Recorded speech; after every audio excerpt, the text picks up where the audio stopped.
энэ консорциумд орж байгаа нэгдлүүд бол энэ гэрээний нэг тал болж зорж явах юм аа. За гэрээ байгуулах үндэслүүд байгаа. Гэрээ бол 15 бүлэг 85 зүйлтэй, 2 хавсралттай. Гэрээ бол 2 зүйл байгаа. Хөрөнгө оруулалтын гэрээ, хамтран ажиллах гэрээ гэдэг ийм 2 зүйл байгаа. Гэрээний хугацаа бол ашигт малбар хуулийн дагуу 30 жил гэсэн юм байгаа. За татваруудыг бол ашигт малбарын тухай хуулийн хөрөнгө оруулалтын гэрээнд ямар татваруудыг тогтворжуулах боломжтой заасан байгаа. Тэгэхээр яг энэхийн дагуу тохиролцсныхаа дагуу энийг бол оруулж ирж байгаа. Бүгдийг биш энэ 4 төрлийн татварыг бол тогтворжуулж байгаа.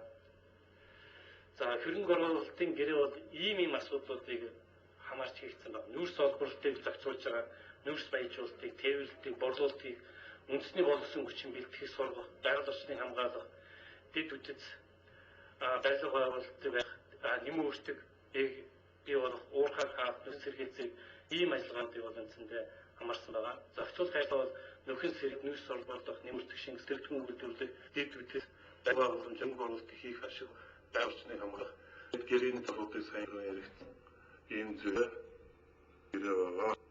За гэрээ урамшуулал бид тэр бом олдрын авахнаас 5% нь бол 2 төлөвт мөрцөнтэй